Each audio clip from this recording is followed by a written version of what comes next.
Bismillah. Assalamualaikum warahmatullahi wabarakatuh. Kepada dosen pengampu Ibu Erika Malia selaku dosen akuntansi syariah, pada kesempatan kali ini kami menjelaskan tentang akuntansi transaksi wakaf. Next.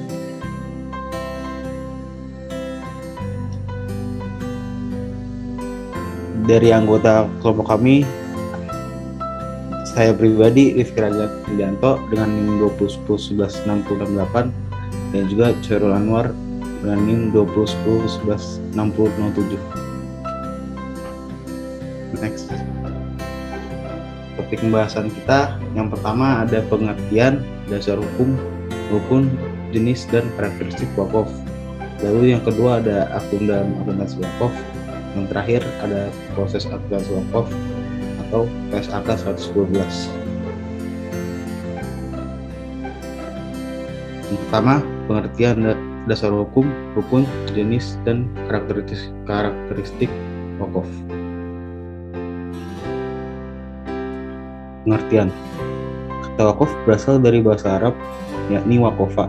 Asal kata wakofa berarti menahan atau berhenti atau diam. Bisa diartikan yakni menahan harta untuk diwakafkan atau tidak dipindah-milkan.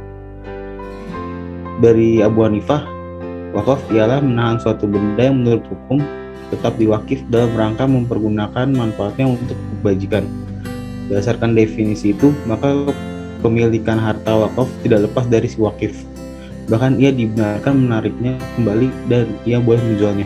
Jika si wakif wafat, harta tersebut menjadi harta warisan buat ahli warisnya. Lalu mazhab Maliki berpendapat bahwa wakaf itu tidak melepaskan harta yang diwakafkan dari kepemilikan wakif.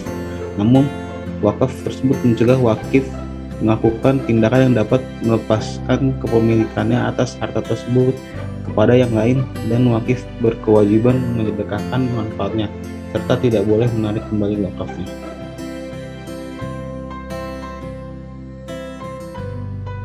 Dasar hukum. Berdasarkan firman Allah Subhanahu wa taala yang tercantum pada surat Al-Baqarah ayat 67, dapat disimpulkan bahwa dasar hukum wakaf ialah sunnah. Bahkan menurut suatu riwayat dari Imam Muslim, dasar hukum wakaf ialah sunnah yang sangat diutamakan, sebab pahalanya akan terus mengalir bahkan sampai dia kubur.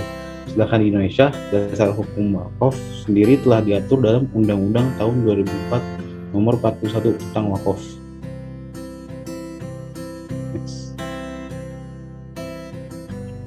Rukun wakaf ada 4. Yang pertama, orang yang berwakif. Wakif adalah pihak yang mewakafkan.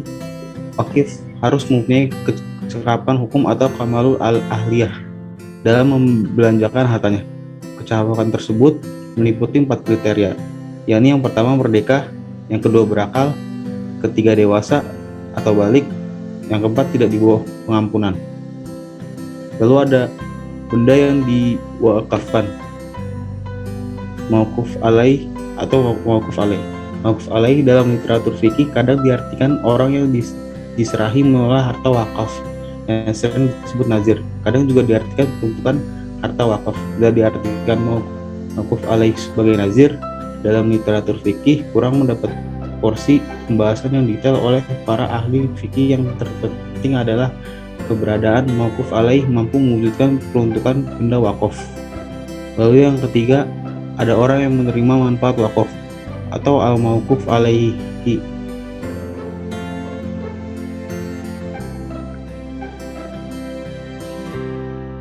Perbincangan fikih mengenai benda wakaf bertolak pada pertama, jenis harta, apakah benda bergerak atau tidak bergerak, atau bisa keduanya.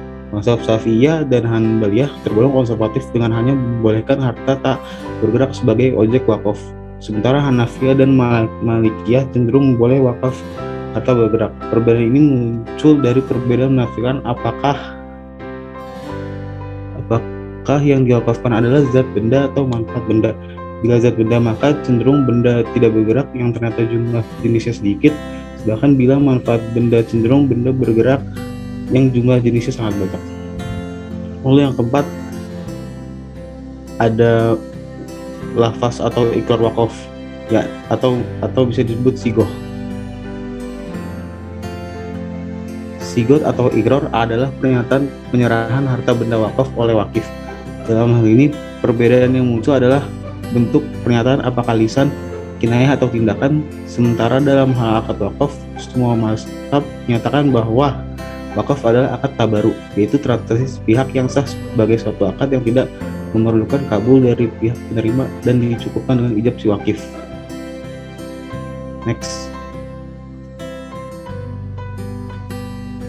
Bisnis wakaf, yakni ada yang pertama ada berdasarkan waktu, yang kedua ada berdasarkan penggunaan harta yang diwakafkan, yang ketiga ada berdasarkan peruntukan, yang keempat ada berdasarkan jenis harta.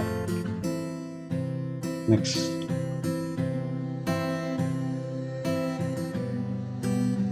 Karakteristik wakaf, yakni ada 4, yakni bermanfaat bagi wakif. Orang yang mewakafkan meninggal dunia, karena pahala wakaf sendiri meskipun orang yang sudah meninggal akan menjadi amal jariah. Yang kedua bermanfaat dalam jangka panjang, lalu dikembangkan secara prinsip karya. Yang keempat bersifat sukarela dan produktif untuk kepentingan umat. Next.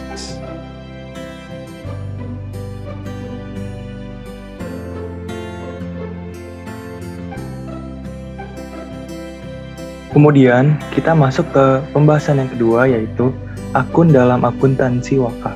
Nah, dalam transaksi akuntansi wakaf, untuk lembaga penerima wakaf terdapat beberapa akun yang digunakan, baik akun dalam laporan posisi keuangan atau neraca, dan dalam akun laporan laba rugi.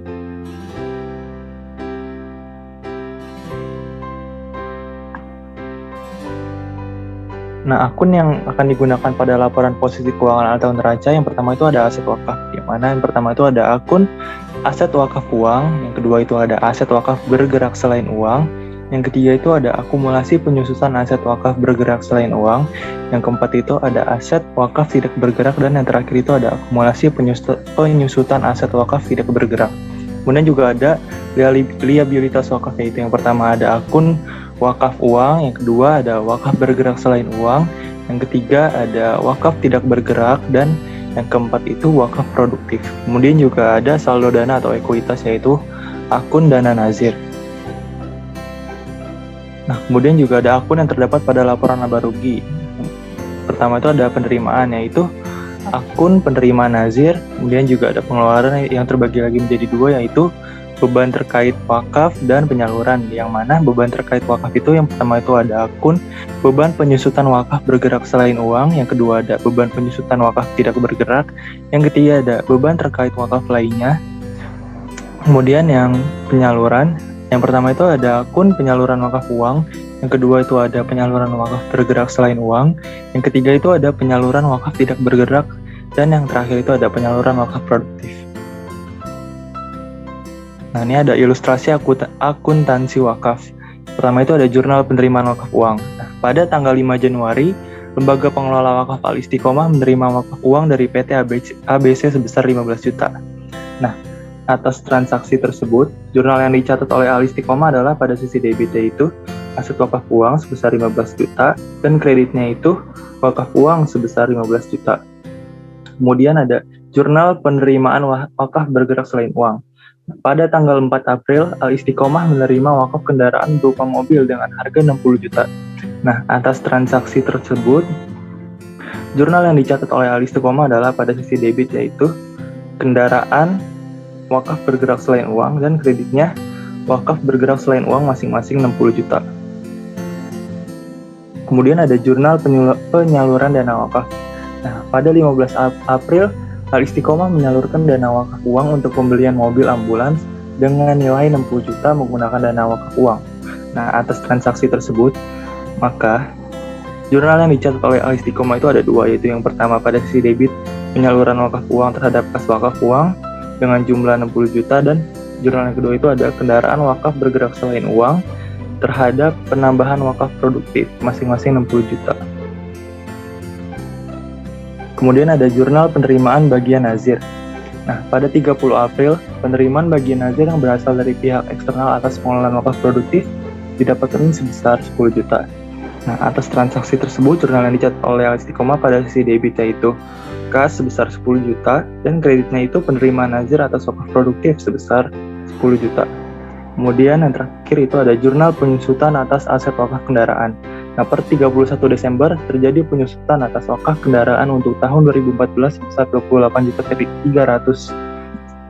Nah, atas transaksi tersebut, maka Al-Istiqomah pada sisi debit mencatatnya yaitu beban penyusutan wakaf kendaraan sebesar 28.300 dan akumulasi dan kreditnya itu akumulasi penyusutan wakaf kendaraan sebesar 28.300.000.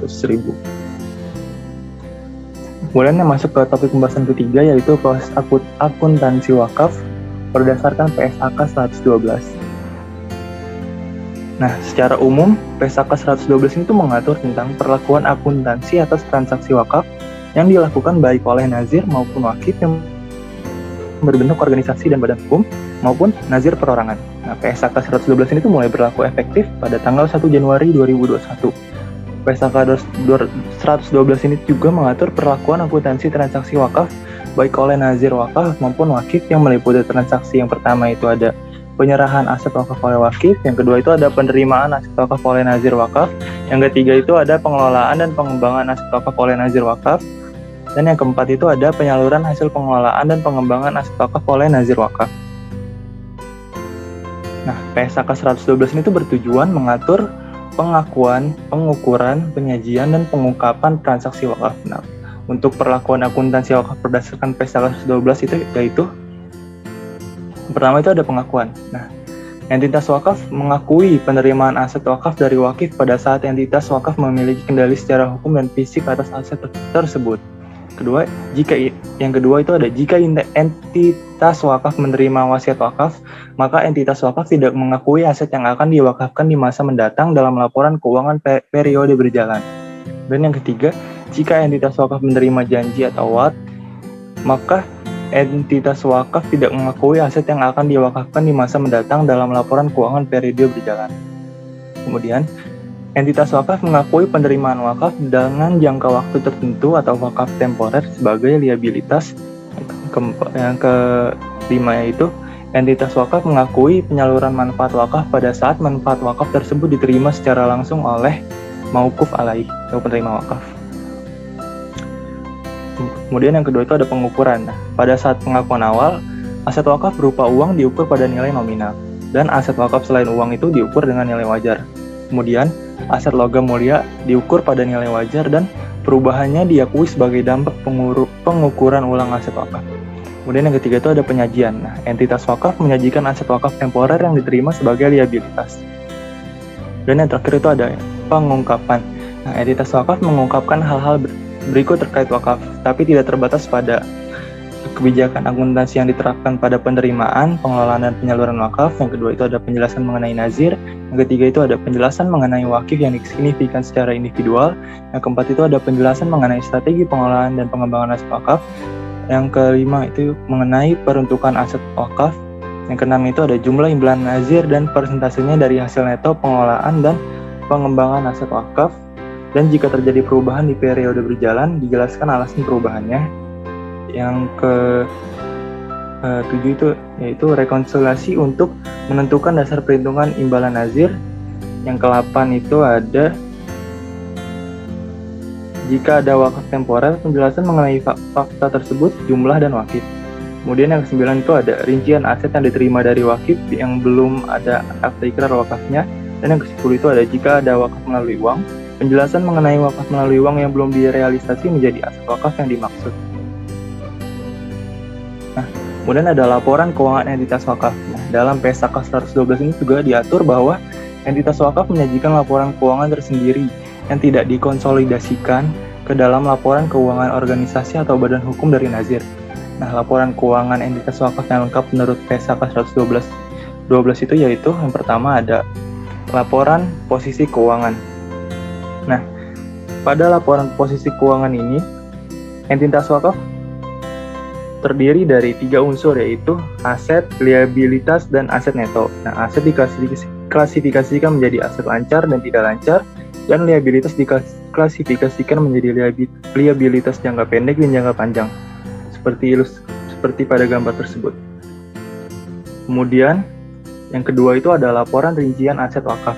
Nah, entitas wakaf menyajikan laporan rincian aset wakaf, yaitu mencakup yang pertama ada aset wakaf yang diterima dari wakif, kemudian yang kedua itu ada aset wakaf yang berasal dari hasil pengelolaan dan pengembangan. Kemudian yang ketiga itu ada laporan aktivitas. Nah, entitas wakaf menyajikan laporan aktivitas, yaitu mencakup yang pertama ada penerimaan wakaf, yang kedua itu ada dampak pengukuran ulang aset wakaf, yang ketiga itu ada hasil pengelolaan dan pengembangan aset wakaf, dan yang keempat itu ada penyaluran wakaf. Kemudian yang keempat itu ada laporan arus kas. Nah, entitas wakaf ini menyajikan laporan arus kas sesuai dengan PSAK 2. Laporan itu menyajikan informasi arus kas masuk dan arus kas keluar selama periode tertentu yang diklasifikasikan berdasarkan aktivitas operasi, aktivitas investasi, dan aktivitas pembiayaan yang dilakukan oleh Nasir. Kemudian yang terakhir itu ada catatan atas laporan keuangan. Ini adalah laporan yang menyajikan informasi tentang penjelasan atau daftar terperinci atas nilai suatu pos yang disajikan dalam semua laporan yang didukung dengan bukti-bukti yang sah dalam rangka mengungkapkan pengungkapan yang memadai. Mungkin itu saja yang bisa kami sampaikan, kurang lebihnya mohon maaf. Wassalamualaikum warahmatullahi wabarakatuh.